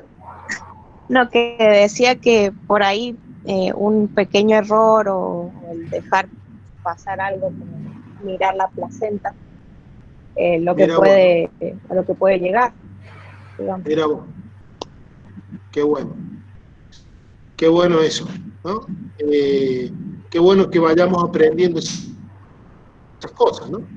Y que vayamos, digamos, tomando en cuenta pequeños, grandes, que por ahí, por error propio del médico, por inoperancia, ignorancia o falta de habilidad, podemos cometer y cuál puede ser, digamos, la complicación más grave que la muerte de la paciente, ¿no?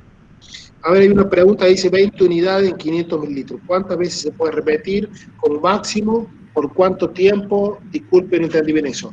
Cuando vos colocás un suero, digamos, en 500, acuérdense, de acuerdo al goteo que ustedes coloquen, van a ver cuánto suero van a colocar en 24 horas. Si colocan un suero a 7 gotas por minuto, ¿cuánto en 24 horas van a introducir? Un suero, 500 mililitros. 7 gotas, un suero. Después, si tenés a 21 gotas por minuto, si lo pones vos, vas a colocar 2 sueros. O sea, en 24 horas, 1 litro de lo que vos coloques.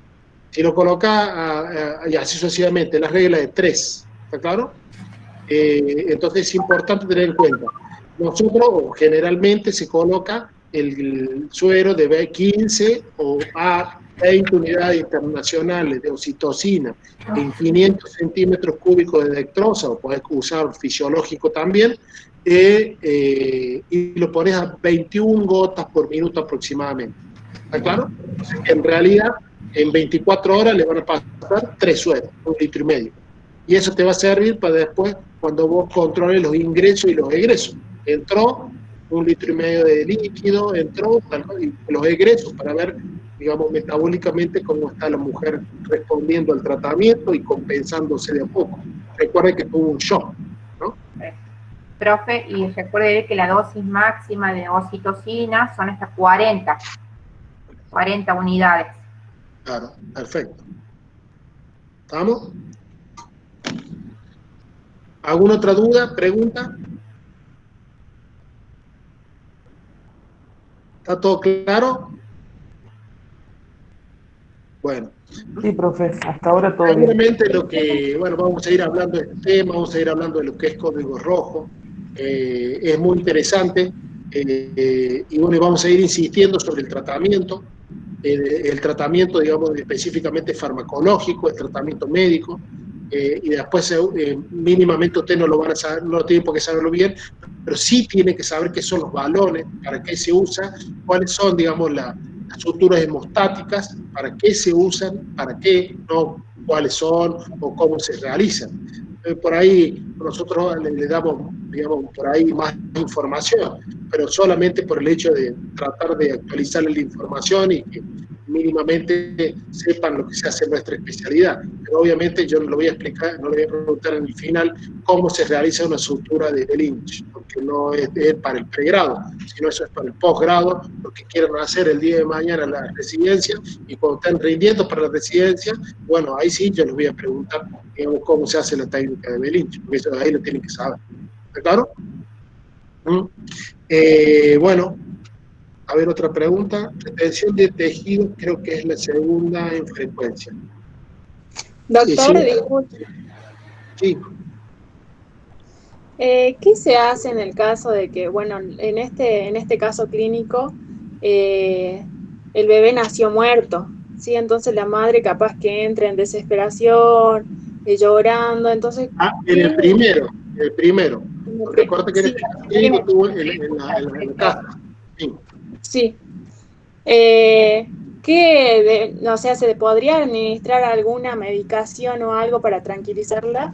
¿O cómo uno tiene que actuar en ese caso? Qué pregunta, ¿no? No te lo enseñan en la universidad eso, cómo actuar ante la muerte. No solamente del bebé, de la madre, de un familiar o del paciente que vos estés atendiendo. Qué lástima que digamos, las materias que tienen que hablar de ese tema y enseñarnos eso, no nos enseñan lamentablemente, o pasan muy con un vuelo muy rasante este tipo de problemática. Pero bueno, obviamente que la mujer tuvo el bebé, a lo mejor si lo tuvo muerto, lloró, no lloró, en ese caso tenía una tensión arterial de 180, 120, el caso específicamente ese que estamos hablando, para ver después si tú tenés que valorarla si tuvo, o si va a tener, o si tiene el diagnóstico de una hemorragia postparto, por la complicación, por la atonía, por lo que fuere, y bueno, y obviamente va a empezar a perder el nivel de conciencia, pues si va entrando en shock. A vos lo que te interesa en ese momento es salvar la vida de la mujer. O sea, salvar la vida de la mujer en el sentido de hacer el manejo adecuado digamos, del tratamiento, ya sea para la prevención, para el tratamiento inmediato y para el tratamiento posterior de sostén de la hemorragia postparto. ¿Por qué? Porque ese paciente no solamente va a poder tener que se te muere el niño o que nació muerto, sino también se te puede morir la madre. Entonces, obviamente, si vos ya llegaste tarde porque el niño ya nació muerto, porque a lo mejor lo tuvo a la cifra tensional alta allá en su casa, y eso la placenta no aguantó, se desprendió, el feto no aguantó, digamos, esa cifra tensional elevada y te llegó muerto, y ahí nomás tuvo un parto en avalancha, y bueno, eso mucho no vas a poder hacer vos, pero sí vas a poder hacer en el sentido de que cómo podés solucionarle y cómo poder actuar en ese momento para salvar la vida de la mujer. ¿Está claro? Después, obviamente, a nosotros nos preparan para eso, y como siempre, Hipócrates decía, no siempre, digamos, curarás, pero siempre acompañarás. El acompañamiento, la empatía, el estar, digamos, en ponerse en el lugar del otro, por ahí, imagínate no solamente la mujer, el familiar, el padre que te está golpeando la puerta de la sala de parto diciendo asesinos, ¿por qué me mataron a mi hijo? Actúen bien, lo voy a denunciar, son unos HDP, bla, bla, y golpeando. Eso es algo muy común en nuestra especialidad. Es algo muy común, digamos, en esta época como médico. Ustedes lo ven, no solamente en hospitales públicos, sino en la parte privada también. Y ustedes lo ven diariamente, que a lo mejor como en Buenos Aires, que entran, digamos, rompen porque hubo una muerte, porque un tiroteo, y que de repente no pudieron salvar, rompieron todo el hospital, la guardia, se evadieron con los médicos. Bueno, lo ven. Bueno, yo pienso que en ese sentido es algo como siempre dice el profe, esto no es para cualquiera. Esto, ser médico, no es para cualquiera. O sea, por ahí te lo puede bancar, no te lo puede bancar. Pero bueno, si no estás a tiempo todavía de, como él dice, ponerte un kiosco. Querés ir mucho tiempo, no querés tener coronarias tapadas, querés vivir una vida tranqui, sin ningún problema, no, este no es el camino, ¿no? Este es el camino del médico, de responsabilidad, de tratar de hacer lo mejor posible por las cosas, y por más que vos hiciste todo bien, como siempre decimos, nosotros podemos garantizar procedimientos, pero no resultados. Los resultados nos exceden nosotros. Vos podés haber hecho todo correctamente y lo mismo el resultado que tuviste no fue el esperado. Pero bueno, es parte de nuestra especialidad, es parte de nuestra carrera, es parte de nuestra esencia de ser médico. También saber, digamos, manejar eso. Entonces, es bastante complejo. Nosotros cuando ustedes elijan la especialidad, bueno, vean qué es lo que quieren. ¿Qué es lo que quiero yo? Primera pregunta. Segunda pregunta, ¿qué es lo que estoy dispuesto a dar? Y tercera pregunta es cómo veo al profesional de la especialidad que yo quiero elegir. Ustedes me dicen, doctor, usted habla muy lindo, la doctora Faria, excelente como el doctor Borat y todo, pero yo ni loco sería usted, ustedes andan corriendo todo el día, están con hemorragia, están con la muerte, duermen al lado, todo. Entonces, bueno, es nuestra especialidad. Ahora bien, habrá otras especialidades, pero en todas las especialidades puede haber complicaciones. ¿Será que nos gusta? ¿Será que nos gusta la emergencia? ¿Será que nos gusta solucionar rápido las cosas? Bueno, era eso.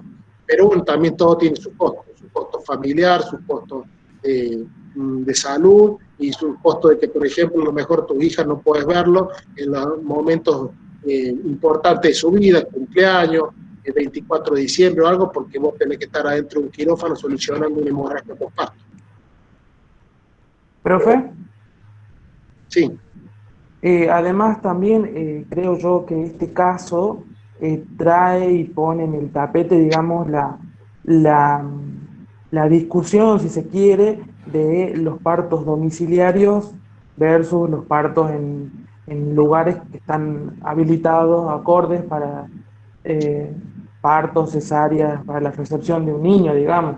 Entonces Sí. abre, creo, el debate de pensar y decir, bueno, si este parto se hubiese dado en un centro de mayor complejidad o en un hospital o supervisado por alguien que sepa, quizás hubiese sido otro el desenlace o evaluar, digamos. Claro, es así. El caso al ser en el domicilio, no ser en un lugar donde esté habilitado. Donde las posibilidades de detección son mayores. Coincido totalmente, doctor, con eso. Bueno, no solamente yo, la Sociedad de Ginecología y Obstetricia de La Rioja, la Federación de Ginecología y Obstetricia de toda la Argentina, tiene una forma de trabajar y hay pautas que la institucionalización del parto tiene que ser así, ¿no? Que sea parto humanizado, no humanizado, no tiene nada que ver si está en el hospital o está en la casa. En la casa vos estás aprendiendo que el 70% de las hemorragias postparto, de las complicaciones, no podés diagnosticarla previamente porque se van a dar a una paciente sana, entonces no podés tener un parto en tu casa. Y el chico, si nace deprimido, ¿quién lo recibe? Parto bajo el agua, parto, digamos, de una manera, parto a la India, parto... Sí, son modas, ¿no? Son modas. Pero ustedes tienen que pensar como científicos. No como moda. Habrá algunos de ustedes que, bueno, entrarán en la moda, se comercializarán y verán que es más dinero y todo. Bueno, pero eso no es la función del médico. no sé si estará bien, estará mal, eso lo verán en la visión de cada uno. Pero nosotros estamos formando científicos. Entonces vos tenés que trabajar con el método científico. Si te dice que el 80% de las mujeres se te puede complicar, digamos, en un parto normal, ¿cómo no vas a estar preparado para actuar en 20 minutos si tenés que solucionar el problema? ¿Vale? Bueno, bárbaro. Eso era lo que el profe... Sí. Eso era lo que el profe decía ayer, el profe Monge, que en otras cirugías, por ahí hay una hora, la hora de oro, que no se llama, pero en obstetricia hay media hora nada más, finalmente, para resolver estas situaciones. Entonces, si estás alejado del domicilio del hospital, es más complicado. ¿Qué te parece? Hay una accesibilidad al sistema de salud, es una de las primeras graves complicaciones que vamos a tener porque se aumenta la muerte materna, ¿no? Por eso tenemos que formarnos los médicos del interior nosotros. Tenemos que ir a formarnos, tenemos que decir, derivame correctamente a los pacientes. Apenas veas una complicación, preguntame, llamame, decime, ¿me entendés? ¿Para qué? Para que conjuntamente, no porque a lo mejor el médico del interior no sepa, ni haya estudiado, ni sea un burro, no tiene nada que ver eso. Tiene que ver porque a lo mejor no tiene los medios necesarios para solucionar el problema en su lugar. Y a lo mejor una derivación adecuada en tiempo y forma va a salvar la vida de la paciente. Y después la paciente va a estar totalmente agradecida al médico ese de la zona rural que está totalmente alejada de nuestro centro urbano. ¿Estamos? Sí, profe. Bueno, perfecto. Bueno, si no hay otra pregunta, este tema va para largo, pero bueno, vamos a seguir seguramente.